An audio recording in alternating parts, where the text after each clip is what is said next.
Got at her bachelorette party, so I vanished quietly before the wedding and what? Hello everyone. Dear listeners, please share your thoughts in the comments section below. And don't forget to like, share, and subscribe. Now let's begin the video. Using a throwaway for obvious reasons, with certain specifics modified to preserve anonymity. Mai was gang beaned at her bachelorette party, so I disappeared quietly before the wedding. What happened next stunned everyone. I'm Mark, a 32-year-old guy, and I was supposed to marry my Lisa last weekend. She's 29 and we'd been together for 3 years, most of it living together, and I genuinely thought she was the one. We'd been solid through all of it, or so I'd believed. 2 weeks before the wedding, Lisa went on her bachelor trip to Miami with 7 of her friends. I didn't worry much about it. We trusted each other completely. I figured they'd go out, have some drinks, hit the clubs, maybe see a male stripper, typical pre-wedding stuff. I even dropped her off at the airport, kissed her goodbye, and told her to have a good time.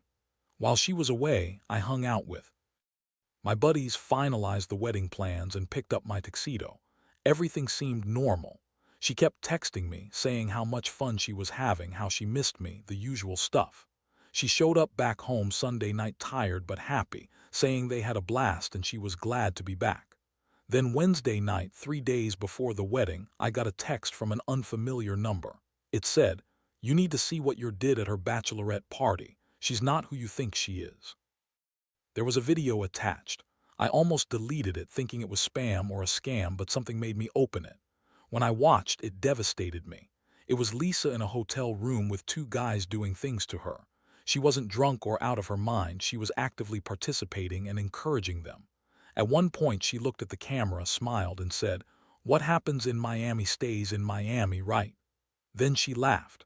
I watched the entire thing, the 3-minute, 42-second clip.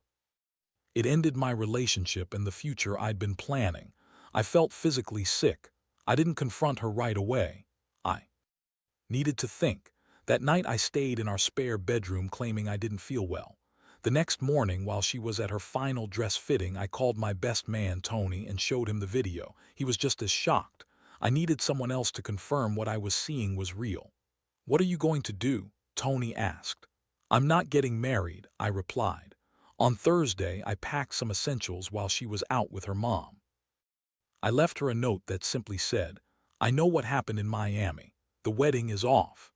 I put her engagement ring and my key on top. Then I moved into Tony's place for the time being and turned off my phone. I couldn't handle the storm that was about to hit. When I turned it back on Saturday morning, which was supposed to be our wedding day, I had 47 missed calls and over 60 texts from Lisa, her family, and some friends. Lisa's messages ranged from confused, asking, "Where are you?" to panicked, begging me to call her and explaining she made a terrible mistake. She said she was caught up in the moment that peer pressure from her friends got to her. Her parents called too. First, they were angry that I abandoned their daughter, then confused once they learned why. Apparently, Lisa eventually told them what she did after she couldn't reach me. I sent a mass message to our wedding guests saying, "Due to unforeseen circumstances, the wedding has been canceled. I apologize for the inconvenience." Then I texted Lisa directly, "There's nothing to discuss. It's over." It's been a week now since I left. I've gotten an apartment and started separating my life from hers. I blocked her everywhere, but she keeps trying to find ways to contact me. She claims it was a stupid, drunken mistake that didn't mean anything, that she just got caught up and peer pressure pushed her into it. But I saw the video. She wasn't that drunk. She knew exactly what she was doing. Yesterday, Lisa's cousin, who wasn't at the bachelorette party, reached out to me. She said Lisa was a wreck. She's barely eating and crying constantly. She begged me to talk to her. I told her no. Maybe I should have confronted Lisa face to face, but I couldn't bear to look at her knowing what she did. The thought of standing at the altar, reciting vows about fidelity and trust when she had already broken them, was just too much. I know some folks say I was harsh for just leaving like that, but how can someone come back from something like this? How could I ever trust her again? The woman I loved betrayed me in the worst possible way right before our wedding. The pain and humiliation are overwhelming. I honestly don't know what happens next. I'm just taking things one day at a time. but I know there's no going back. 2 weeks later, thanks for all the support and advice from my last post. It really helped. A lot has happened since then. First, I found out who sent me that video. Turns out it was the girlfriend of one of the guys Lisa slept with. He's been bragging about it, and she found the footage on his phone. I tracked down Lisa through social media detective work and got her to send me the video anonymously. Yeah, I know, ungrateful. Lisa's still trying to reach me. She even showed up at my new apartment, crying and begging for a second chance. I let her in just to get her out of the hallway. Her explanation was what I expected. I was drunk. It was just physical. It didn't mean anything. I love you. It was a mistake. All the usual excuses cheaters throw around. But what really caught me was her version of what really happened. According to her, they'd all gone to a club and her friends encouraged her to have one last fling. She admitted the guys weren't random. They were men she had met the night before and had been hanging out with all weekend. She swore it was just that one time, but then she broke down and said she'd made out with one of them the night before she left. The more she talked, the clearer it became. This was no spontaneous mistake. There was flirting, planning, and deliberate choices over several days. To make it worse, some of her bridesmaids not only encouraged this but actually filmed it. These women were supposed to stand beside us at the wedding, my friends. When I pointed that out, she got defensive, saying, "It's normal to have a final fling before marriage. Lots of people do it." That was the last straw for me. I told her normal. Betraying someone you claim to love is normal. Participating in a threesome on camera a week before our wedding, that's normal to you. She cried harder, saying I was being cruel and unforgiving, that if I truly loved her I would understand it was a mistake and try to forgive her. I just laughed and told her, "You fed 2 guys at your bachelor party. Do you really think I was going to stay?" She left after that, but not before dropping this chilling line: "You'll regret throwing everything away over one mistake." It didn't sound like remorse, just a threat. Now she's calling me controlling and emotionally abusive, which is completely false. She's playing the victim, claiming I abandoned her without giving her a chance to explain, and now I'm punishing her for one mistake. Some mutual friends are even taking her side. Financially, things are a mess. We're fighting over who's responsible for the wedding costs. Her parents covered most deposits, but some vendors required final payments just before, which were taken from our joint account. She demands I pay her my half now that I canceled everything, but I refused. I'm not paying for a wedding that never happened because she cheated. I've spoken with a lawyer. Our house hadn't closed yet, so I'm in the clear there, but it's a headache. The social fallout is just as bad. Her bridesmaids are spreading rumors to paint me as some controlling monster who violated over one drunken kiss. They're conveniently omitting the part about the threesome footage. When I confront them, they call me shamming her and say that what happens at a bachelorette party should stay there. Some people buy their story, and I've lost friends, others who believe Julia or think I should forgive her. It's infuriating. The worst was her cousin, the one who first reached out. She posted on social media how devastated Lisa is, and how I threw away a perfect relationship over one mistake, instead of being a real man and working through it. That mistake was on camera with 2 guys a week before our wedding, but I'm the bad guy for having the self-respect to walk away. Amid all this chaos, I've been focusing on healing. The therapist is helping. I started a new workout routine, reconnected with old friends I drifted from during my relationship with Lisa, and I'm even planning a solo trip. I'm taking 2 weeks off to hike in Colorado. I need that time to clear my head. While packing up our apartment, I find Lisa's belongings, her sweaters, books, her favorite mug. Every time I see something of hers, it cuts deep. We shared 5 years, and despite how it ended, those weren't all bad years. There were good moments, too. But now I realize that the person I loved never really existed. Someone suggested I might have dodged a bullet, that if she did this before marriage, she'd probably cheat during it too. Maybe they're right, but that doesn't ease the pain. Sometimes I think about whether I should confronted her instead of just leaving. Honestly, I was in shock.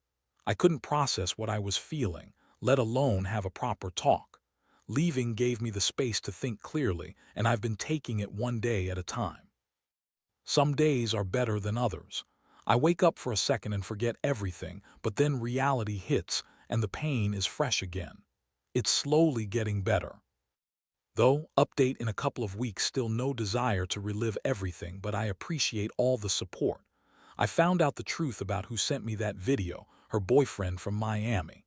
He's been bragging about it, and she found the clip on his phone. I tracked her down on social media using some detective work and got her to send me the video anonymously. I know, that makes me ungrateful, but I wasn't interested in revenge. She's still trying to reach me. The day before, she showed up at my apartment, crying and begging to talk. I let her in just to prevent a scene in the hallway. Her explanation was what I expected. She was drunk, it was physical, and it didn't mean anything. She claimed she loved me and it was a mistake. But then she told me what really happened. She said they'd gone to a club and her friends encouraged her to have one last fling. She admitted the guys weren't random. They'd met her the night before and been hanging out all weekend. She swore it was just that one time, but finally she broke down and said she'd made out with one of them the night before she left. As she spoke, it became clear this wasn't some drunken slip-up. There had been flirting, planning, and deliberate choices over several days. Some of her bridesmaids even encouraged it and filmed it, women who were supposed to stand with us. When I pointed that out, she said, "It's normal to have a final fling before you get married. Everybody does it." That was the last straw. I told her, normal. Betraying the one you say you love is normal. Doing a threesome on camera a week before our wedding, that's normal to you. She cried harder, accused me of being cruel and unforgiving, and said that if I loved her, I'd understand it was a mistake and forgive her. I just laughed and told her, "You fed 2 guys at your bachelor party. Do you really think I was going to stay?" She left, but not before saying, "You'll regret this. You'll regret throwing everything away over one mistake." It didn't sound remorseful, just threatening. Now she's claiming I was controlling and emotionally abusive, which is total BS. She's playing the victim, saying I left without letting her explain or gave her no chance. And now I'm punishing her. Some mutual friends are taking her side. On the financial front, it's a nightmare. We're fighting over wedding expenses. Her parents paid most deposits, but some vendors needed last payments, and those came from our joint account. She demands I pay her half now that I canceled everything, but I refused. I won't pay for a wedding that didn't happen because she cheated. I've consulted a lawyer. Our house hadn't closed yet, so I think I'm in the clear, but it's a hassle. The social fallout is just as intense. Her bridesmaids are spreading lies, calling me a controlling monster who violated over one drunken kiss. They're leaving out the footage of the threesome. When I question them, they call me a shamer for expecting honesty and say what happens at a bachelorette party stays there. Some people buy it and I've lost friends. Others believe her or say I should forgive. And then there's her cousin. She was the one who first reached out. She posted online about Julia's devastation and how I throw away a perfect relationship over one mistake instead of being a real man and working through it. That mistake was on camera with 2 guys right before our wedding. But I'm the bad guy for walking away with self-respect. I've been working on myself, seeing a therapist, starting new workouts, reconnecting with old friends I drifted from, and planning a vacation. I've booked 2 weeks in Colorado for hiking and reflection. I need the space. Packing up our apartment, I find Lisa's things, her sweaters, her books, her favorite mug. Every item reminds me of what we shared, and it hurts. 5 years, there were good moments among the bad, and that makes it so much harder to accept. Someone told me I probably dodged a bullet, that she'd cheat again if I stayed. Maybe they're right, but it doesn't lessen the pain. Sometimes I wonder if I should confronted her instead of just leaving, but I was in shock. No way I could speak rationally then. Leaving was the only way to clear my head, and I'm just taking it one day at a time. Some days are easier, some worse. I wake up and forget. Then reality hits and I remember everything. A final update: about 2 weeks ago, I ran into Lisa's cousin again. She told me Lisa had a full breakdown, got hospitalized for severe depression and anxiety. Her family's blaming me, saying I pushed her into it because I refused to reconcile. They've been calling and messaging nonstop, calling me cold and cruel. I felt bad she's suffering, but I didn't do this to her. She's responsible. Then the crazy part, those Miami guys. Turns out one is married, his wife found out, probably from the video, and is divorcing him. She got my number and called me, and we ended up talking for nearly 2 hours, me and her, processing what happened. There's some strange bonding in sharing this kind of pain. We're meeting for coffee next week, just to talk, not a date. And the financial mess keeps going. Her dad came to my workplace, causing a scene demanding I cover wedding costs. Security had to escort him out. I've hired a lawyer to handle the legal stuff. We had about $31, $0 saved in a joint account for the wedding, house, and honeymoon. When I left, I took only half despite contributing more. Lisa's claiming I stole her money, which is nonsense. Her bridesmaids are still spreading lies, making me look horrible, but the truth is coming out. Some friends who believed Lisa or thought I should forgive her have apologized after hearing the full story. One of her bridesmaids even called me to admit she filmed the video and regrets her part in encouraging Lisa. She said there was cocaine involved that weekend, which Lisa never mentioned, and things got out of control. Also confirmed that this was Lisa's first time cheating. There was a similar incident 2 years ago with a covered up by her friends. That was devastating, but also validated my gut feeling. Knowing she had multiple cheating episodes made me feel justified for ending things. I've been doing better, therapy helping, solo trip doing wonders. Spending time in nature away from the chaos has helped me reconnect. I've thrown myself into work, picked up hobbies, and started dating casually, nothing serious yet. Now I worry about the pregnancy. If it's mine, my life will change forever. If not, I feel relief but also guilt for the unborn child, waiting for paternity test results. And the outcome 4 to 6 months later, the test came back the baby isn't mine. Relief washed over me, but also a strange sense of loss for the future I thought I'd have. Part of me had prepared for fatherhood, even with all the doubts. Julia's reaction was extreme. She broke down crying when she heard. She admitted she'd hoped the baby was mine, thinking it might fix us. She even suspected it was one of the Miami guys, but convinced herself otherwise because facing the truth was too painful. In that moment, I almost felt sorry for her, almost. Then I remembered her lies, manipulation, and the way she or her family tried to guilt and shame me into taking responsibility for a child that wasn't mine. They called me a coward, a deadbeat. When I confronted her about this revelation, she then finally admitted the affair from 2 years back, swearing it was just drunken, meaningless sex she kept from me to avoid hurting me. She hesitated when I asked if there were other chances, then finally admitted there was one more affair, another mistake she kept secret during our relationship. So the woman I believed I was going to spend my life with cheated on me at least 3 times. Who knows how many more? Maybe her friends don't even know everything. The cruel irony. If she'd been honest then, maybe we could try to work it out. But her pattern of deception, culminating in the betrayal right before the wedding, shattered any trust we had. Reconciliation is impossible. As for the child's real father, Lisa said she reached out to both guys when she found out she was pregnant.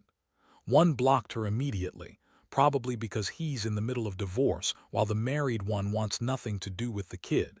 His wife is divorcing him over it. According to her, the married guy claims the encounter was consensual but not his idea, and that he was too drunk to use protection properly. No one's buying that. Now Lisa faces single motherhood with 2 men who want zero involvement. Her own family, quick to criticize me, now mysteriously support her through this crisis. Her father, the one who caused that scene at my office, avoids eye contact when they cross paths. Her social reputation is wrecked. Many friends have turned away. Her career's suffering. She's taken leave due to mental health and pregnancy issues, and I hear she missed out on a promotion she was close to getting.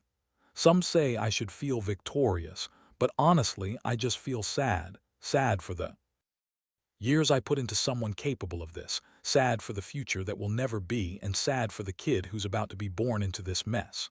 Mostly, I feel relief. Relief that I found out who Julia really was before walking into marriage. Relief that I'm not tied to her through a child. And relief that I can finally close this chapter and move on without her shadow hanging over me. I'm doing good. The new apartment feels like home. Work, been steady, got a promotion last month. I reconnected with old friends, made some new ones. I've started seeing someone, nothing serious yet, but she's understanding of my past and patient as I heal. I've sorted out all the financial stuff. The lawyer helped and I paid my part of the wedding costs. The house deal fell through, that's for the best. I found a new place I actually like better. The social gossip is subsiding and less people believe Lisa's stories now. It's all starting to settle.